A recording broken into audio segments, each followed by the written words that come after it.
O nosso entrevistado de hoje é o deputado estadual Sargento Reginaldo. Nós o convidamos para que ele fizesse uma avaliação, porque ele é um homem que acompanha de perto, além de ser um militar do Corpo de Bombeiros, o seu mandato de deputado estadual, como tem sido, ele tem estado constantemente na tribuna da Assembleia, reclamando por uma melhor segurança no estado do Ceará e, em alguns momentos, apontando, inclusive, mostrando algumas ideias que possam ser aplicadas pelo governo do estado. E é muito importante essa entrevista para todos nós cearenses, porque estamos exatamente aguardando a posse de um novo secretário de Segurança para o estado do Ceará. Embora o governador Eumano de Freitas tenha anunciado em suas redes sociais, portanto, extraoficialmente, de que estava mudando o secretário de Segurança, ele o fez na segunda-feira, logo cedo da manhã. Mas até agora, quarta-feira, a mudança não ocorreu. Oficialmente, como eu mostrei no nosso primeiro bloco de notícias da manhã de hoje, oficialmente, segundo o Diário Oficial, que circulou hoje, quarta-feira, embora seja a edição de ontem, não se sabe por que o atraso. Geralmente o Diário Oficial circula entre 21 e 22 horas, como nós dissemos agora pela manhã, a edição de ontem só circulou hoje pela manhã e não tem nenhuma das alterações anunciadas pelo governador. Não foi pela assessoria do governador, foi pelo governador, utilizando as suas redes sociais. Ele anunciou, primeiro, na manhã de segunda-feira, a mudança do secretário de Segurança. Sairia o Samuel Elânio de Oliveira Júnior e entraria o Roberto Sá, que é um delegado da Polícia Federal, ex-secretário de Segurança, inclusive do estado do Rio de Janeiro. Pois bem, nem esta mudança, nem outras que o governador também anunciou no fim do dia, na segunda-feira, elas ocorreram. Mas, sem dúvida, ocorrerá, palavra do governador, há de ser cumprida, ou hoje ou amanhã. Mas, exatamente por isso, nós convidamos o deputado estadual Sargento Reginaldo para falar um pouco sobre as expectativas que temos com relação a esta mudança. Deputado, muito obrigado pela sua presença. Eu começo dizendo ao senhor que desde segunda-feira, quando o governador anunciou essa mudança, eu disse que, embora ele tenha sido secretário de Segurança do Rio de Janeiro e não tenha demonstrado atuação que melhorasse a segurança no Rio de Janeiro, nós deveríamos dar um voto de confiança, porque nós precisamos de que a nossa segurança melhore. O senhor com a palavra. E eu só tenho que concordar com você. Bom dia, Edson, bom dia a todos que nos acompanham. É sempre um prazer poder estar aqui, a gente debater, principalmente com um jornalista, com o seu histórico, com a sua formação e experiência. Bom, para mim, a decisão até tardia, né? Nós já estávamos aguardando, nada de cunho pessoal contra o ex-secretário, mas nós estamos falando de gestão pública e gestão passa diretamente pela necessidade de resultados. É como uma empresa, né? Você não contrata um gerente que não dê resultados otimistas para o dono da empresa. Nesse caso, estamos falando da coisa pública, o dono é todo o povo, né? E cada um que compõe a máquina executiva é um gerente, subgerente dessa estrutura que precisa dar resultados para o povo. E o resultado da segurança pública é o pior possível nesse início de gestão, quase metade do mandato, né, do governador Eumano, primeiro ano, e agora metade do segundo ano. trágico resultado. Lamentavelmente, ele já trouxe um peso muito grande da gestão Camilo Santana, que foi um desastre na segurança pública, os piores indicadores da história até o momento da sua gestão, e agora é humano, mostra uma inabilidade com o assunto, uma falta de empatia direta com o assunto, prometeu em campanha que ele assumiria essa responsabilidade pessoalmente, a gente não tem visto essa postura do governador, e aí agora vamos mudar de secretário.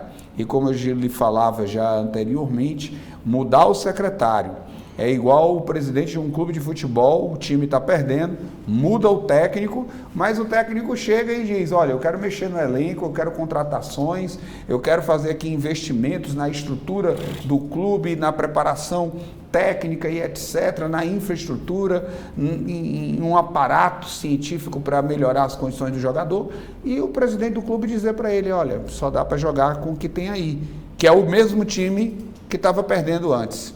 E quando eu estou falando de time perdendo antes, eu não estou falando do efetivo policial. Eu estou falando da estrutura da segurança pública do Estado de Ceará, que vem num histórico de um equívoco muito grande. Nós fazemos um trabalho reativo. É o que está acontecendo no Estado de Ceará. Está acontecendo desde a gestão Cid Gomes. Nós fazemos um trabalho reativo ao crime. O crime age, a Polícia Militar reage. Porque a Polícia Militar ela tem uma missão ostensiva de segurança pública. Então, ela não tem como se antecipar o crime. Aliás, hoje a Justiça, inclusive, impede dele se antecipar o crime, porque a Justiça está cada vez mais dura para a Polícia Militar e ele não pode sequer abordar uma pessoa porque o policial suspeitou que aquela pessoa pudesse estar conduzindo uma arma ou outra. Então, agora a Polícia Militar ela está cada vez mais reativa. O crime acontece e ele reage. O que pode mudar esse cenário? Pode mudar esse cenário, é um trabalho investigativo, é um trabalho de inteligência policial, é um trabalho de antecipação, de planejamento. Para isso, nós precisávamos de uma polícia civil pelo menos 4 vezes maior do que a que nós temos hoje para dar conta do tamanho do problema.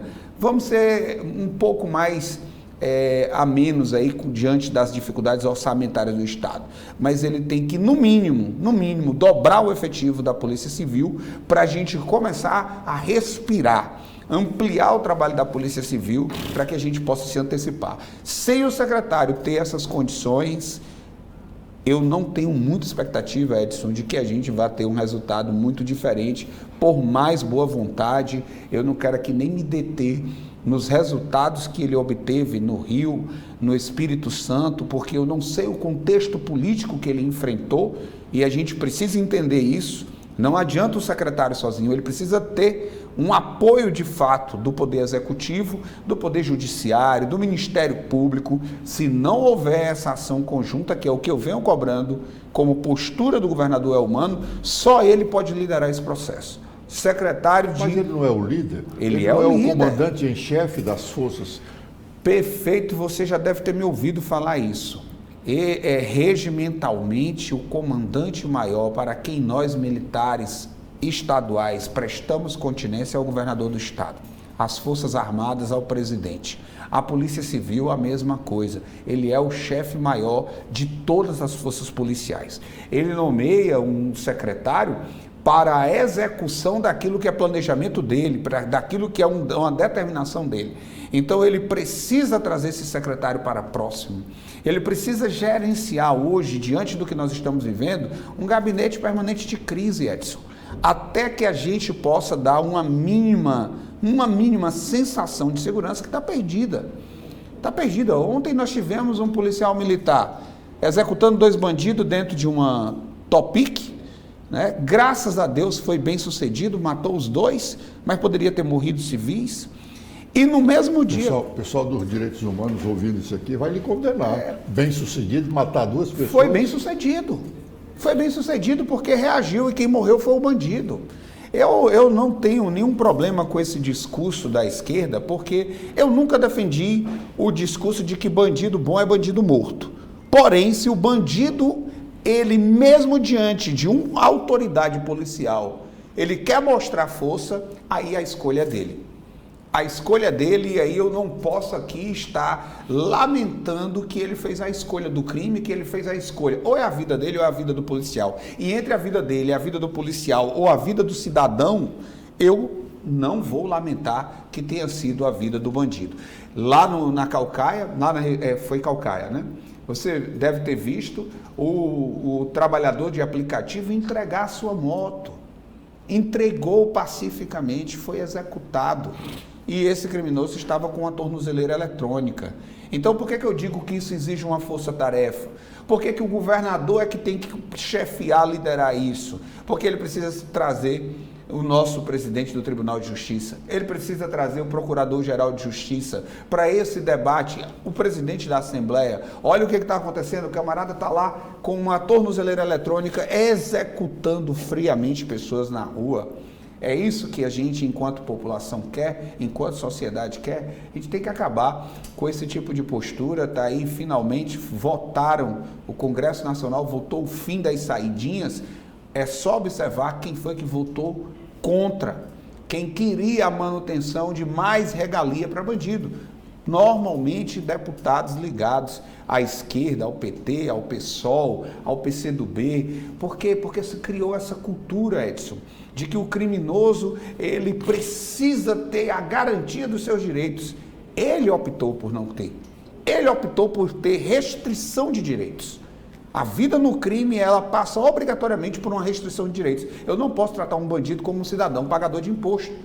Então é isso que é preciso pensar, a gente tem que mudar essa lógica para que a gente possa avançar. E esse trabalho, eu desejo sucesso ao secretário, é o povo quem está padecendo, os números são cruéis, mulheres morrendo, crianças sendo executadas, né? Eu digo criança porque 10, 11 anos. Eu fui visitar um hospital em Fortaleza, Edson, o Sopai. Tem garotos de 12 anos, 11 anos de idade, que estão vindo do interior para cá e com problemas psicológicos internados, não podem voltar, já são envolvidos com o crime organizado, não podem voltar para a cidade porque estão ameaçados. Deputado, o senhor falou logo no início que o governo deveria ampliar consideravelmente o número de policiais civis. Ó, o senhor não fez referência a militares, o que significa dizer que os militares estão, o número de policiais militares está compatível com a população, né? Hoje nós temos um número de quantos policiais militares? Então vamos lá para não ficar a interpretação equivocada. Se nós pegarmos o estado de Pernambuco, que tem uma realidade muito parecida com o estado do Ceará, socioeconômica, demográfica, enfim, nós vamos ter um efetivo da Polícia Militar maior do que o do estado do Ceará. O estado do Ceará pode ampliar o efetivo da Polícia Militar? Sim. Proporcionalmente, a diferença é tão gritante, porque eu tenho uma polícia ostensiva que está prendendo, mas eu não tenho a polícia civil para investigar os crimes. Sim, e aí, eu ia chegar exatamente a essa pergunta. Exatamente. Porque a polícia civil é uma polícia judiciária. Pronto. Então vamos lá. É uma polícia para dar curso aos processos, né? Fazer a investigação crimes, e levar para a justiça, para o Ministério Público, com provas robustas para que esse criminoso não esteja amanhã em liberdade novamente. Porque é o que acaba acontecendo. O policial militar chega na ostensividade da coisa, leva ali o criminoso. Às vezes esse criminoso está ligado a todo um grupo, então eu preciso investigar o resto dos envolvidos no crime. Mas eu peguei um, e os demais? E quem está comandando isso? E quem forneceu a arma? Então eu preciso do trabalho da Polícia Civil. Senão eu não vou avançar nesse sentido. E esse criminosozinho lá da ponta, ele é o menor problema que nós temos. Aliás, a Polícia Civil hoje não dá conta nem da investigação dos crimes constatados pela... A resolutividade de crimes no Brasil é baixíssima por conta desses efetivos reduzidos de policiais civis em todo o país, certo? E aqui é muito grave. Então veja o que aconteceu. O camarada cometeu o crime, estava tornozelado, ele estava na região metropolitana, o crime aconteceu, no outro dia a Polícia Civil chegou e pegou ele aqui na Barra do Ceará. É isso que nós estamos falando. É preciso um trabalho de investigação. Agora, Nós estamos falando de um crimezinho lá na ponta, de um latrocínio. Os grandes crimes que estão acontecendo, o narcotráfico que tomou conta do Estado. Agora nós estamos tendo, inclusive, assassinatos de políticos. Quem vai dar conta disso? Quem vai dar resposta disso? Isso é trabalho para a Polícia Civil, junto com o Ministério Público, inclusive. Certo? Então, nós precisamos dessa força-tarefa. Não há outro caminho. Não há outro caminho. Certamente, o doutor Roberto, ele é consciente disso, mas se ele não tiver esse acompanhamento permanente do governador do Estado, nós não vamos conseguir superar essa crise. Certo? Eu vou continuar afirmando, nós não vamos conseguir. A responsabilidade, ela é do governador Elmano Freitas. Nós estamos no segundo governo que diz para o público em campanha que vai resolver o problema da campanha pessoalmente. Camilo disse isso. Depois, inclusive, um dia se revoltou com um jornalista que lhe fez uma pergunta e disse que ele tinha um controle. Isso virou realmente uma marca negativa das falas do governador, que esse controle nunca existiu. E depois o governador Elmano disse em campanha, eu vou resolver pessoalmente. E aí o secretário da Segurança do governador Elmano fala de uma, como foi a palavra usada? Que era razoável. Era razoável. A quantidade de Será que isso saiu por acaso ou esse é o sentimento? Qualquer mínima redução que eu faço nos indicadores, parece que eu estou dentro da normalidade. Nós não podemos normalizar essa quantidade de homicídios que está acontecendo aqui no Ceará. Deputado, será que este não é o momento de se mudar tudo o que já se fez em relação tudo, vírgula, né? Porque tem alguma coisa boa que se tem que aproveitar. Claro. Mudar tudo que se fez em relação à segurança pública no Ceará. Qual é o comparativo que nós podemos fazer do modelo de segurança pública do estado do Ceará e do modelo de segurança pública de outros estados, que não o de São Paulo e de Goiás, que hoje eles são tidos como governos muito agressivos na área policial, não é? Os policiais de lá estão matando mais do que a média nacional, sem comparar com esses dois. Qual é o modelo de segurança pública que se faz? Vamos falar, e eu não vou tirar São Paulo e Goiás da discussão, porque senão nós não vamos debater segurança pública como deve ser debatido. Porque esse discurso da história de que a polícia brasileira, inclusive, é um discurso da esquerda. É uma das que mais mata no mundo, porém, é uma das que mais morre. Por que ela é uma das que mais mata? Porque nós estamos vivendo uma guerra urbana. Onde foi que já se viu guerra sem perdas? Onde é que no mundo existe uma guerra sem morte? Nós estamos numa guerra urbana das forças policiais contra o crime organizado, cada vez mais aparelhado, cada vez mais fortalecido, cada vez mais duro. Então não tem como não ter baixa. E aí não tem como você acreditar que a polícia militar vai fazer esse enfrentamento e não vai haver queda, não. Policial, faça o seguinte, faça de tudo para você acertar só o pé dele, só a mão dele, numa troca de tiros. Isso é só quem não conhece o mínimo da dinâmica de uma ocorrência policial. Então, não dá para tirar São Paulo, Minas, Santa Catarina, os estados que estão tendo melhores resultados, não dá para tirar da lógica, porque senão a gente vai fazer uma discussão vazia. O enfrentamento ostensivo, ele precisa acontecer. Observe a experiência do raio, já que você falou que tinha que mudar, mas tem coisas que estão dando certo. A experiência do raio é boa? Claro. Claro, o que é uma das grandes vantagens do raio? O raio chega com um efetivo mais fortemente armado, ele já causa a impressão de uma força policial extremamente combativa e com um efetivo maior. Você chega uma viatura da polícia militar, do policiamento ordinário, ela chega com 2 homens ou 3 homens. Uma força raquítica. Olha o que foi que a polícia militar determinou agora, em boletim, que todas as viaturas da polícia circularão apenas com 2 homens. Um está dirigindo, Edson, e o outro está aqui, que pode se deparar com uma situação de confronto a qualquer momento. Nós tivemos 2 policiais agora feitos reféns aqui em Pindoretama, amarrados por bandidos, levaram as armas, levaram tudo. Por felicidade deles não foram executados. Então assim, é mudar tudo? Não é mudar tudo. Mas é preciso, tem uma frase que o capitão Wagner gosta de usar, que é, se eu uso as mesmas estratégias, os resultados serão sempre os mesmos. Então tem alguma coisa dando errado. Está dando errado. Há muito tempo. E é por isso que eu venho falando aqui, a gente precisa apostar mais na antecipação ao crime. Se nós agirmos de forma a diminuir a força econômica e o potencial bélico dessas facções, nós vamos começar a mostrar que no Ceará não dá para o criminoso pensar, eu vou sair do Rio e vou para lá para o Ceará que está melhor. Eu vou sair de São Paulo e vou lá para o Ceará que está mais lucrativo, que é o que está acontecendo, virou um paraíso. Virou um paraíso. Nós temos hoje 4, eram 2 facções, temos 4 aí disputando território e cada vez pior. Então veja que a gente precisa se antecipar a essa estratégia toda, utilizar todo o aparato da Polícia Civil necessário, ampliar, fazer parceria com a Polícia Federal, com a Polícia Rodoviária Federal, com o Ministério Público, com o Poder Judiciário, para que de fato a gente chegue aos autores, chegue aos financiadores, aos investidores, porque aí sobrando somente essa garotada que está na ponta, aí a Polícia Militar dá conta, certo? Mas se a gente não... Olha o crime que aconteceu lá no Crato.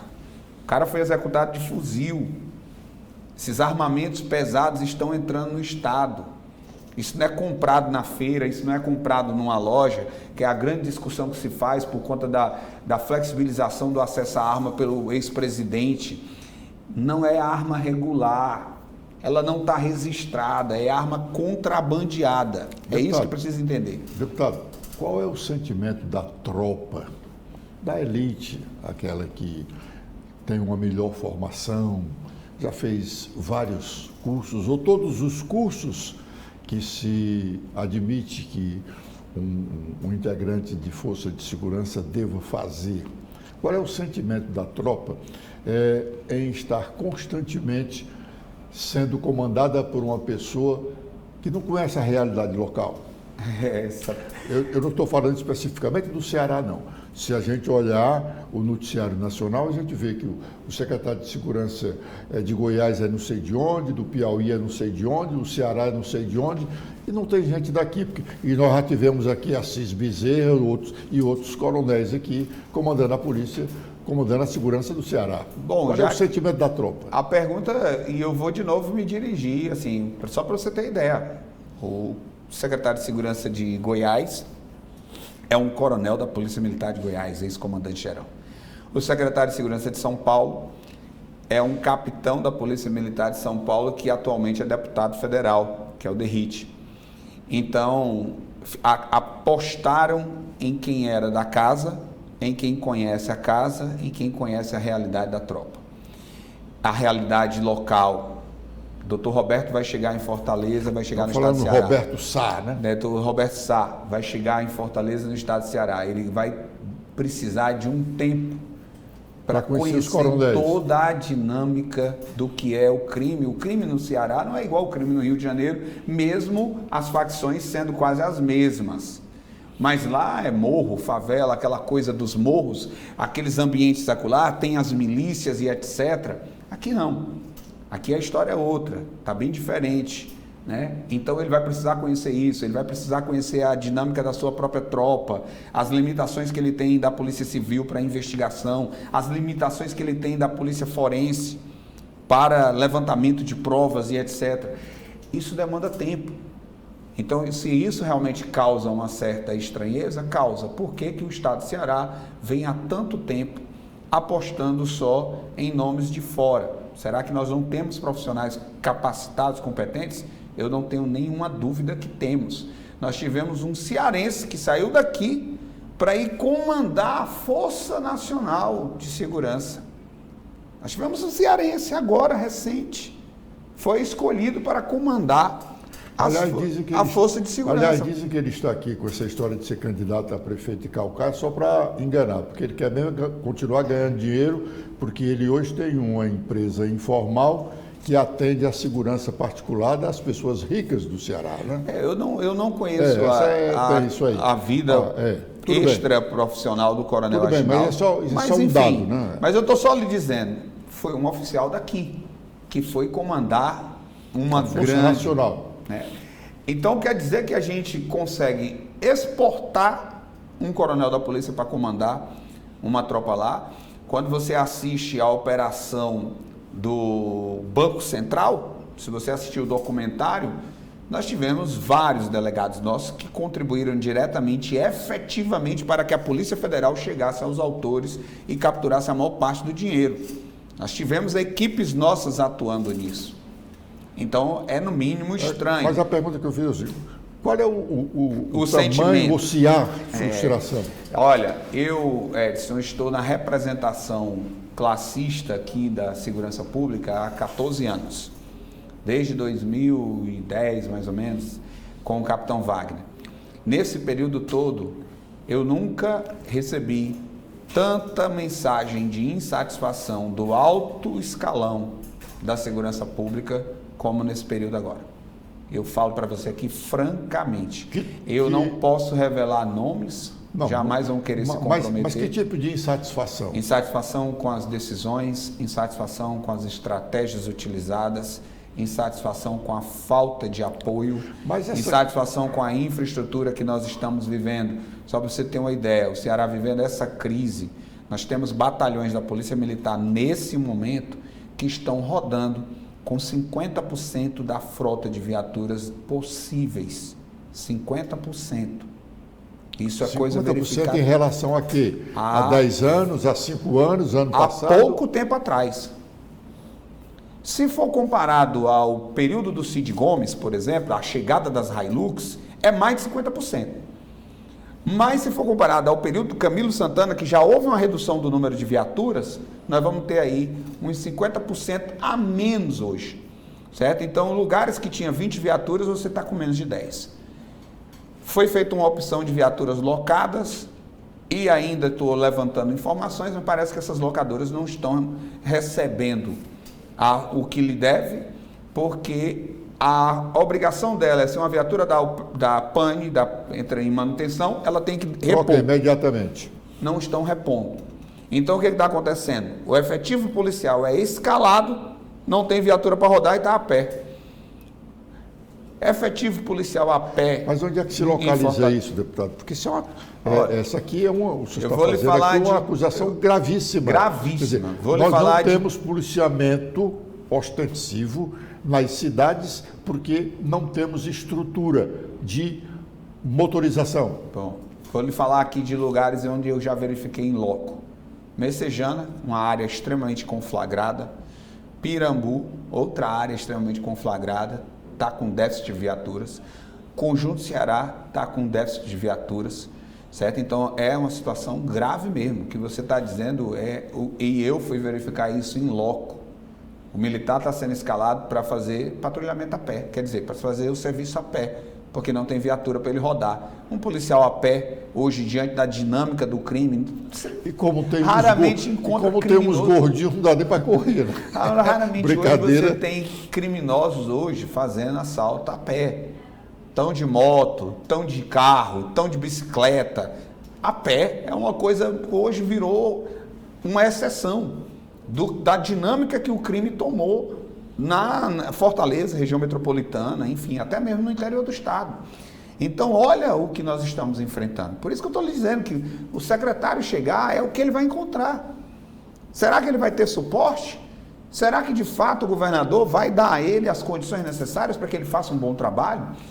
Olha, e isso é um desafio grande, tá? Eu quero aqui deixar bem claro. O senhor não acha que chegando aqui um novo secretário, quer dizer, 1 ano e meio de governo, o governo vai ter que reformular o seu projeto de segurança, porque não deu certo até aqui, ele precisa buscar um outro caminho para melhorar, inclusive, melhorar a situação dos cearenses e, consequentemente, a sua imagem. O senhor não acha que este é o momento de que todos os que se contrapõem ao modelo de segurança hoje existente no Estado formular algumas ideias e levá-las pessoalmente ao secretário, discutir com o secretário essa ideia, para provocar uma mudança?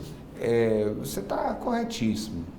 Agora eu quero só deixar claro, eu sou deputado de oposição, porém, desde quando eu cheguei na Assembleia, eu me dispus a sentar com o governador, eu procurei o secretário de segurança que está saindo, apresentei sugestões, me coloquei publicamente à disposição do governador. Você tem uma ideia, tem um projeto que ele, desde a época do deputado estadual Capitão Wagner, depois do deputado estadual Soldado Noélio, o reconhecimento facial. E eu apresentei esse projeto na Assembleia. Mais uma vez, o estado da Bahia, governado pelo PT, está usando reconhecimento facial. Nós já estamos usando isso aqui agora, não? Não. Recentemente, não. Nós estamos usando as câmeras Recentemente o Capitão Wagner esteve aqui, sentado nessa mesma cadeira que o senhor está, e fez essa observação. O Estado, pouco tempo depois, veio a público dizer que tinha feito algumas apreensões por conta dessa identificação facial. O que está sendo feito, as câmeras são utilizadas não para reconhecimento facial, elas são utilizadas no caso dos veículos e, lamentavelmente, às vezes elas são usadas mais para o documento que está atrasado e etc, do que para... Mas tem reconhecido carros roubados e etc, e a polícia tem recuperado. E é lógico, câmeras na beira-mar. O crime está acontecendo, a câmera registrou, está mais fácil de identificar quem é o criminoso. Nós estamos falando de outra coisa. O reconhecimento facial, o criminoso entrou no ônibus. E se o sistema de câmera do ônibus estiver integrado à Secretaria da Segurança Pública, na hora que o criminoso entrou, tem um mandado de busca para ele, tem um mandado de apreensão, ele já vai ser identificado, a polícia já vai saber, aquele ônibus vai ser acompanhado pela viatura e ele vai ser preso. Ele entrou num posto de saúde, ele entrou você pode fazer isso até com estabelecimentos comerciais, Edson. O shopping center. Olha, eu quero entrar na parceria, quero ceder todo o meu sistema para o sistema público. Opa, ok. Então eu terei muito mais câmeras utilizadas ao meu dispor, sem inclusive precisar pagar por isso. Isso o Rio de Janeiro está usando com frequência. Várias cidades do interior de São Paulo, a Bahia está com um número de prisões altíssimos através do reconhecimento facial. Depois eu estou citando a Bahia, porque eu quero fazer um debate aqui sobre partidário. É um estado governado pelo PT. E lá eles colocaram o projeto à frente. Coisa que já vinha sendo aplicado em vários municípios de São Paulo há muito tempo. E a Secretaria de Segurança de São Paulo está querendo tornar isso uma política de Estado para todo o Estado de São Paulo. Já tem a utilização lá. O delegado Derritri, o capitão Derritri, está utilizando a dos estádios, Edson. O cara foi assistir o jogo do Palmeiras, um criminoso do outro estado, e foi preso, certo? Pela polícia, estava lá no jogo do Palmeiras. Foi identificado e foi preso.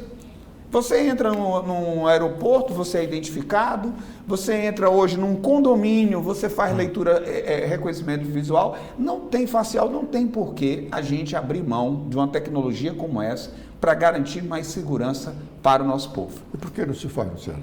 Essa é uma boa pergunta, porque o projeto está aí, a tecnologia está aí, há uma discussão, e até por parte do público da direita, de que isso é um excesso de monitoramento da sociedade, né? Há uma preocupação com esse tipo de coisa, mas a gente precisa entender que nesse momento a gente precisa utilizar todas as ferramentas possíveis para o enfrentamento dessa criminalidade que está aí. Ô, deputado, se todos nós pisássemos realmente no chão firme, nós não concluiríamos que essa divergência entre esquerda e direita sobre segurança pública é que tem motivado o crescimento dessa insegurança?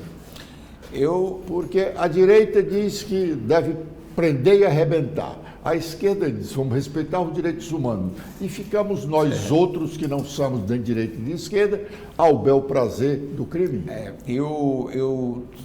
A minha formação superior dentro da UFC, eu venho das humanas, fiz meu mestrado em educação na UFC, mas tem uma coisa que você não pode deixar de discutir quando se fala de ciência.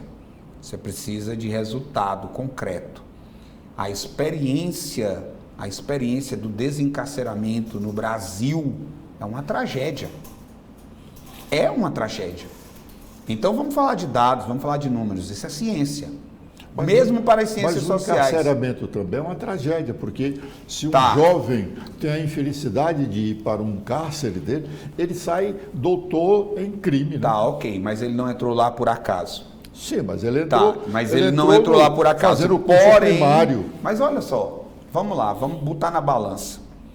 Entre esse trabalhador de aplicativo que estava tentando sobreviver, entregando qualquer coisa, porque a moto é dele, a gente sabe o quanto que é difícil isso, ele faz um sacrifício para pagar, às vezes alugam veículos para trabalhar, e aí vem um cara que já tinha cometido um crime, entra no sistema, mas aí a justiça diz, não, dá para ele ficar solto, está muito lotado, vamos deixar ele em liberdade. Coloca ele na rua e no outro dia ele vai e mata um trabalhador. Então, Edson, entre o sofrimento que esse cara vai passar no sistema penitenciário, que está estrangulado, e a perda irreparável da vida desse trabalhador para ele e para sua família, eu não tenho nenhuma dúvida. Não dá para deixar criminoso em liberdade, porque é uma escolha. O crime é uma escolha. O problema é que dentro dessa discussão ideológica, ainda vai se querer fantasiar, romantizar, que essa pessoa ela não teve opção e ela acabou enveredando pelo crime. Eu sou de uma família pobre. Eu não estou falando pouco pobre não, Edson. Eu sou o 14º filho de uma família de 15, filho de um operário. Então, de aí você já sabe qual é a condição social dessa família. Filho de um operário. 15 filhos. Então, a nossa vida toda foi em dificuldade e dentro da periferia. Nós não temos um criminoso dentre esses 15 filhos. Nós não temos nenhum bandido no meio desses 15 filhos. Fomos educados de forma rígida por um homem extremamente severo, sério, mas que, com muito sacrifício, nos deu a orientação necessária. Então, eu não posso, voltando para o cerne da sua pergunta, a história da discussão direita e esquerda, para mim, ela muitas vezes atrapalha o aprofundamento das discussões políticas no geral. Não estou falando só de segurança pública, não. A pauta da segurança pública ela é mais delicada porque vai para esse viés ideológico muito forte, né, dos direitos humanos, das garantias dos direitos. E aí é aquela história, olha só como é interessante. Os direitos humanos, as pessoas que são dessa corrente, não brigaram para melhorar o sistema penitenciário. Optaram pelo afrouxamento para que essas pessoas fossem para a rua. Se o problema é que está muito ruim lá dentro, peraí, então constrói mais presídio, abre mais vaga, mas não, vamos botar na rua. Vamos botar na rua. E eu digo para você, é um fracasso. Para o policial é um desserviço, porque ele prende hoje, amanhã ele prende de novo, depois ele prende de novo, se ele não for vítima desse próprio criminoso, como aconteceu com o Sargento Dias. Se ele não se associar a ele, né? Pode acontecer? Óbvio. Eu não sou nenhum ingênuo que não saiba que nós temos corrupção dentro da força policial, como nós temos corrupção até dentro da igreja. É preciso entender isso. Nós temos corrupção em qualquer lugar do mundo. Nós temos corrupção dentro da igreja. Eu estou falando de qualquer religião, não estou falando de uma igreja específica, né? Porque o problema está no ser humano, não está na instituição, está no ser humano. Então, a gente tem problema na classe médica, nos advogados, na sala de aula com professores que assediam criança, temos em todo lugar. A polícia não poderia estar isenta desse tipo de problema. Mas isso não pode ser motivo para que a gente acabe dificultando a atividade de todo o restante, a grande massa que quer colaborar e quer fazer o melhor, né, para garantir o direito da população, que é o direito à segurança pública. Deputado, quando nós estávamos entrando aqui no estúdio, né, o meu colega aqui, o Oceli Lopes, veio mostrar uma nota da secção cearense da Ordem dos Advogados do Brasil contra o sistema penitenciário local, que é comandado pelo secretário Luiz Mauro Albuquerque Araújo, uma pessoa que recebeu muitos elogios quando chegou e ainda recebe muitos elogios de um determinado segmento e muitas críticas de outra. Recentemente, falou-se em coisas absurdas lá dentro dos presídios cearenses. Esses presídios, até chegou-se a dizer que o ex-governador tinha feito um acordo, aliás, foi também um ex-governador que disse isso, foi o Ciro Gomes que disse que o governador Camilo tinha feito um acordo com as facções e dividir os presídios. Os presídios não são realmente uma universidade do doutoramento do crime? Olha, vou primeiro me referir à nota da OAB, eu li ela ontem. Eu confesso para você que dentro do sentimento do que é a gestão pública, eu não consegui entender a manutenção do secretário. O secretário já passou por denúncias de tortura contra os internos, assédio moral contra os servidores, e não é uma denúncia isolada, é um volume grande que já virou matéria de inspeção até do Conselho Nacional de Justiça aqui no Ceará. Comissão de Direitos Humanos da Assembleia, da OAB, e agora está passando por esse problema com as prerrogativas dos advogados que estariam sendo desrespeitadas reiteradamente, como se o secretário Mauro Albuquerque estivesse acima da própria lei. É isso que eu não consigo entender. Tá? O secretário Mauro fez um trabalho indiscutivelmente de grande relevância quando aqui chegou.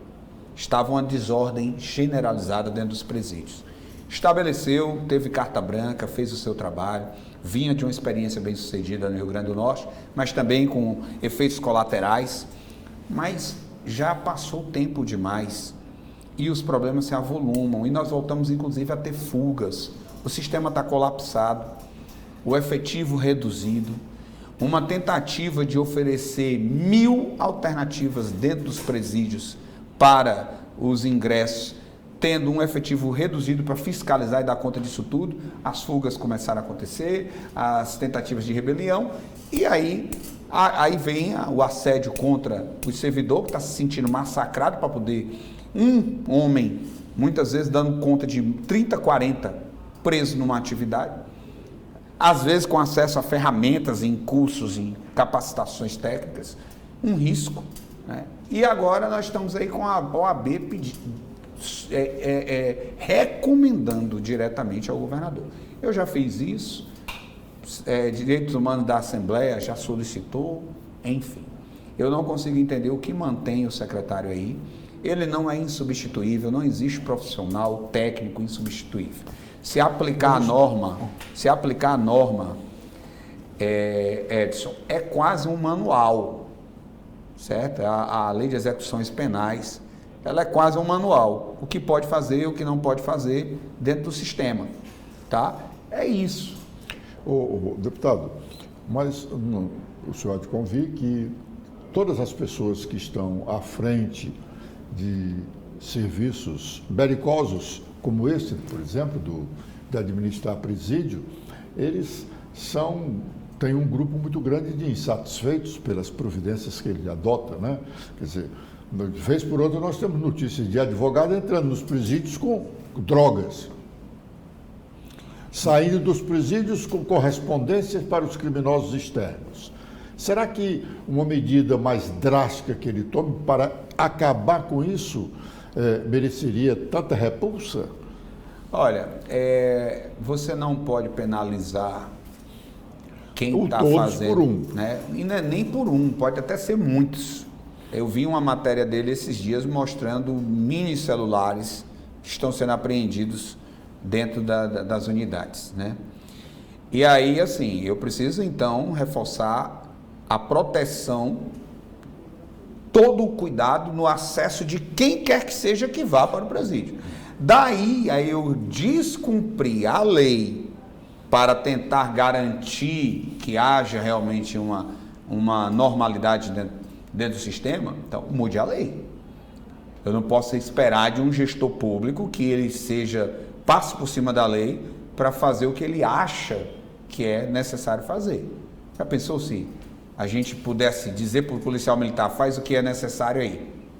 É impensável. Certo? É impensável. E a justiça está cada vez mais rigorosa controlável, né? com a atividade policial. Certo? O camarada dá um tiro num bandido e ainda é avaliado se ele poderia ter atirado na perna, se ele reagiu de uma forma muito... Não dá. Então, o que está se questionando o secretário ele não pode se colocar nesse lugar de soberania, de supremacia, né? É uma coisa assim, são muitas reclamações que vêm sobre a postura, o trato, né, do secretário Mauro. Não é pessoal, eu não sei qual é a sua história de vida, enfim. Acho que deu uma grande contribuição, mas acho que já deu. Acho que o Estado de Ceará pode sim rumar para um novo entendimento, para avançar tanto no tratamento, se for o caso, mas também eu preciso lembrar que o servidor público que está lá, o policial penal que está lá, tem que ser lembrado. Eu não posso simplesmente porque eu tenho que fazer a coisa estar em ordem, eu vou massacrar aqui o meu efetivo, porque ele é reduzido, então eu tenho que extrapolar, estrangular ao máximo.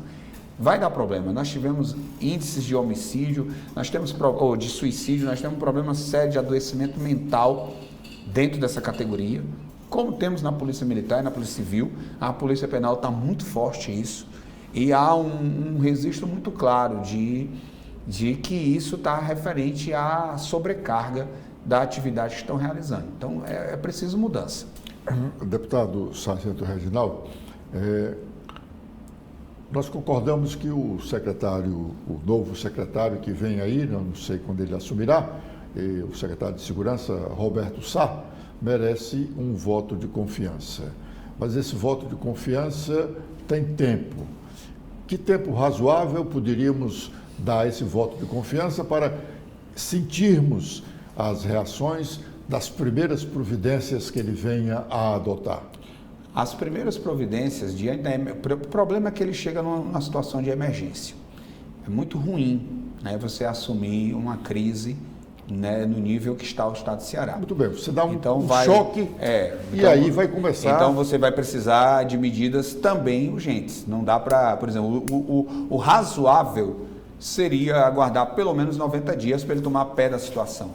Mas imagine mais 3 meses com o Ceará batendo recordes de homicídio, um mês após o outro, do jeito que está. A população não vai aguentar.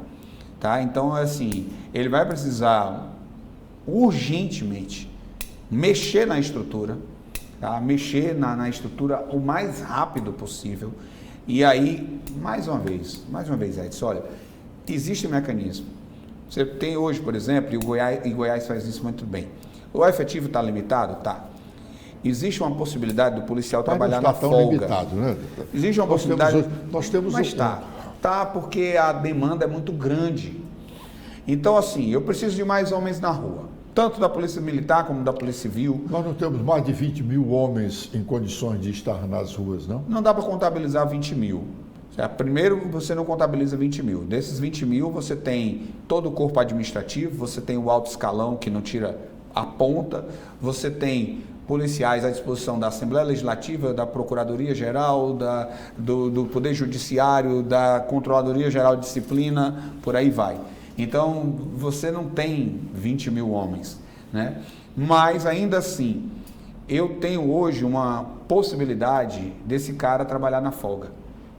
Eu posso ampliar em 30% a capacidade desse efetivo com recurso, aportando recurso. O que está acontecendo?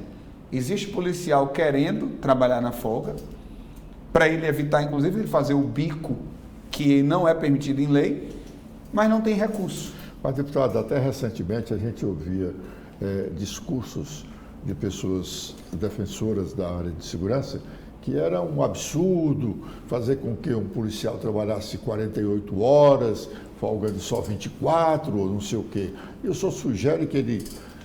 A lei não permite ele trabalhar 48 horas por conta dessa extra. A lei é clara, ele tem que ter o momento do seu descanso respeitado. A escala da Polícia Militar são plantões de 12. Quando ele trabalha na extra e ele vai para 18 horas, enfim. Tá? Trabalha então, 18 e folga 24 ou 48? Vai folgar 24, porque vai reduzir a folga dele e ele já vai entrar de novo. Mas a questão ela é uma necessidade. O policial atende uma necessidade financeira dele e o Estado atende a sua necessidade operacional, certo? Então, e o policial, ele está colocando o seu nome à disposição. Ele está colocando o seu nome à disposição. Tá? Então, é uma realidade que tem dado resultado. O efetivo do Estado de Goiás é bem menor do que o nosso. Mas o governador liberou recurso e o policial está trabalhando na folga. Tá? O que nós vimos nos últimos casos aqui de assassinato de policiais? Alguns deles estavam trabalhando extraordinário. Na polícia? Não. Na famosa viração. Por quê? Porque o salário, infelizmente, é ruim.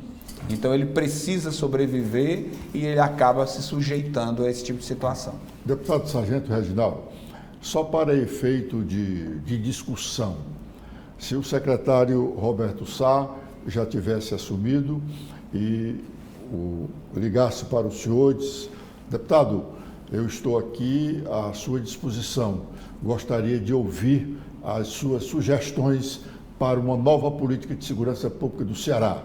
O senhor estava indo para lá levando o quê? Bom, primeiramente, levando para ele um voto de confiança. Segundo, é preciso ouvir quem está na ponta. Esse diálogo é fundamental. E ele não está acontecendo. Você diz na ponta é o praça. É o praça, é o escrivão, é o inspetor. Nós precisamos sair dos gabinetes. Essas pessoas vão reclamar só as dificuldades que elas têm. Não apenas dificuldades. Ele está precisando, o secretário está precisando agora de informações, de sugestões. É por isso que eu ia lhe corrigir com relação a isso. O policial que está lá na ponta, ele conhece a dinâmica do crime melhor, às vezes, do que um estrategista que está dentro de um gabinete com todos os dados possíveis. É óbvio que eu preciso dessa tecnologia, mas eu preciso ouvir aquele cara que está lá na ponta. O que é que está errado aqui? Onde é que eu posso... Olha só o que o Estado do Ceará fez. Absurdo. É não ouvir, é não sentir o que está realmente na base. Nesse período de gestão humano, o programa diferente que foi anunciado foi um programa de segurança no ponto, que era uma viatura parada num ponto de ônibus, que foi tão ruim que sequer foi efetivado. Sequer foi efetivado. Nós temos bases da Polícia Militar... Até impossível, né? Uma viatura com 2 policiais em cada ponto de ônibus, não tinha policial que desse. Né? Olha, eu venho questionando há não sei quanto tempo. Nós temos bases fixas da Polícia Militar dentro de comunidades completamente tomadas pelo narcotráfico. É um container, é uma estrutura montada, às vezes, extremamente vulnerável, né? Com 2 homens, dentro de uma área conflagrada e sem viatura. A sensação que passa é a polícia está lá presente. Qual é o poder de resposta desses 2 policiais? É quase zero. Isso é quase zero. É só visual. Só para você ter uma ideia, ele não pode sequer sair da base se um cidadão correr lá e disser daqui a 4 quadras aconteceu agora um assalto e o cara saiu correndo. Eles não podem se deslocar para ir lá. Ele vai chamar uma viatura para ir lá. Então, para que eu tenho uma base dessa mantida lá? Tá? Então, inútil. Existem muitas coisas que só percebe quem está na dinâmica do dia a dia. Eu visitei todas essas bases. Por isso que eu estou falando isso. Eu entrei em regiões que eu precisei de segurança para entrar, para chegar até onde estava a base da Polícia Militar. Porque os colegas disseram, não vai sozinho. Não vai sozinho, porque tu não chega lá. Eu tenho que pegar uma segurança para eu ir até onde estava a base da polícia. E a base da polícia está lá limitada, ela está ilhada, cercada, muitas vezes, de criminosos. Dentro de comunidades que já estão totalmente conflagradas, onde a população, só para você ter uma ideia, não consegue oferecer um café para o policial, porque ela será vista como alguém que é aliada da polícia e está contra o criminoso que domina a área. Então percebam que é preciso ouvir esse tipo de estratégia, é uma escuta, é o chão da nossa fábrica que precisa ser ouvido. E aí as propostas que eu debati aqui com você ao longo da reconhecimento facial, a estrutura da Polícia Civil, que precisa, ela é urgente, ela tem que ser incrementada. Não adianta, Edson, não dá para inventar a roda.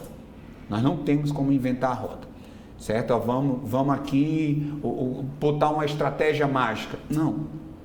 Existem mecanismos que estão claros, que estão postos, que precisam ser utilizados, e o aparelhamento urgente da Polícia Civil para combater o narcotráfico aqui é fundamental.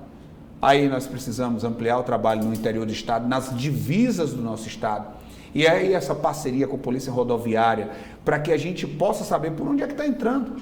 Por onde é que está entrando? Nós temos drogas entrando via marítima no estado do Ceará. Você já ouviu falar dos piratas roubando barcos que chegam aqui no Mucuripe? Isso já chegou para você? Pirata não é coisa de antigamente? Pois é. Nós estamos tendo isso. O turista chegou no seu barco, com família e etc. Tem que ficar ali não conheço bem a questão da navegação, como é que os termos, mas ele está ali, está parado a alguns metros de distância mar adentro, mar afora, como dizem os marinheiros. E de repente chega o barquinho com criminosos, agridem, assaltam, levam tudo da família. Isso está acontecendo em Fortaleza. Isso está acontecendo em Fortaleza. Nós temos drogas entrando via marítima no estado do Ceará, ao longo do litoral cearense. Qual é a infraestrutura que nós temos para resolver isso? Não temos. Então eu preciso até trabalhar em parceria com a Marinha para saber de que forma nós podemos potencializar a fiscalização disso. Deputado, nós falamos muita coisa, ainda tem muito mais para se falar, mas eu pergunto ao senhor, o senhor é sargento bombeiro, né? Bombeiro. O nosso corpo de bombeiros aqui está bem? Bom, como o tema era segurança, mas acaba toda a vida, a gente vai falar de segurança, o pessoal foca muito na polícia militar. Mas também é segurança, né? Hoje nós mas temos aqui uma nossa quantidade... segurança, lamentavelmente, Edson, eu sou bombeiro há 28 anos, minha turma quer dizer 29, fizemos agora. Eu estou na reserva remunerada há 5 anos. E a minha instituição, em 1995, quando eu entrei, tinha aproximadamente 1.550 homens. Se passaram... 1955? 1995. 95, 1.000 homens. Nós tínhamos 1.500 homens, aproximadamente 1.550. 29 anos se passaram, o Corpo de Bombeiros tem aproximadamente 1.650 homens. A população do estado de Ceará, em 29 anos, cresceu absurdamente. E aí nós tivemos, além do crescimento demográfico, nós tivemos a verticalização de Fortaleza, de algumas cidades grandes, Sobral, Juazeiro, etc., muitos shoppings, muita indústria, a industrialização. A nossa condição hoje, por exemplo, uma tragédia como a Rio Grande do Sul, o bombeiro do estado de Ceará vai passar uma vergonha. Uma vergonha. Mas nós mandamos gente daqui do Corpo de Bombeiros. Mandamos para fazer política. Nós não temos gente para nós. Isso é a verdade. Nós não temos gente para nós, Edson. Aconteceu a tragédia do edifício Andréia. São Paulo. E essa aqui, sim, desculpa. Essa discussão eu já trazia naquela época. Na tragédia do edifício Andréia, um edifício no centro de Fortaleza, nós tivemos necessidade de ajuda da iniciativa privada, de civis, muita gente civil trabalhando naquela tragédia, que o efetivo do bombeiro não dá conta. Nós tivemos agora a última queimada do Parque do Cocó. Aquele incêndio poderia ter durado aí, brincando, 40% menos em tempo de queima, se nós tivéssemos aqui poder de combate à altura. É a segunda vez que o Cocó pega fogo grave e o Corpo de Bombeiros fica ali sofrendo um aparelho que foi comprado caríssimo no governo Camilo Santana, que sequer conseguiu chegar até o local. Então, inútil. Nós precisamos de gente, nós precisamos de homens para trabalhar. Lógico que a maquinária ajuda, mas uma maquinária que seja aplicada à necessidade do Estado. Sargento Reginaldo, ainda bem que o tempo está chegando no final, porque eu estou apavorado de levar tanto pavor aos cearenses, porque nós falamos aqui de segurança, da segurança física, segurança dos nossos bens muito obrigado, concordo. Muito obrigado, deputado. Não tenho tirado sua razão. Eu tenho dito lá, eu gostaria muito de não estar debatendo toda semana segurança pública. Não, mas nós temos que debater. Né? Mas, infelizmente, a situação exige. E quando se fala de Corpo de Bombeiros, nós perdemos vidas porque não temos gente suficiente para chegar. Essa é a realidade. Nem na capital, muito menos o interior do nosso estado, que é muito mais ainda precária a situação do nosso Corpo de Bombeiros. Não dá conta, um estado com 9 milhões de habitantes, você ter 1.600 homens para dar conta de 9 milhões de habitantes. Então é impossível se fazer alguma coisa, pensar que de fato o Corpo de Bombeiros do Estado do Ceará está minimamente preparado para uma grande tragédia que pode acontecer. Ela pode acontecer. A qualquer momento. Né? Então você não tem bombeiro, o bombeiro é aquela coisa. É igual você ter um extintor, certo? Pode ser que você não precise nunca. Mas no dia que você precisar, se você não tiver, o prejuízo é grande. É igual pagar seguro de carro. É o seguro, né? É o seguro de carro. Deputado, é mais ou menos isso. Muito obrigado por essa entrevista. Muito obrigado e espero que em outras oportunidades nós possamos conversar também sobre esse assunto, mas com menos pavor. Quem sabe, né? A gente traga esperança e uma hora e boas respostas. Obrigado, Edson, pelo espaço mais uma vez. Estamos à disposição e do povo aí pelas redes sociais, quiser acompanhar o nosso trabalho, estamos lá à disposição para ouvi-los. Obrigado.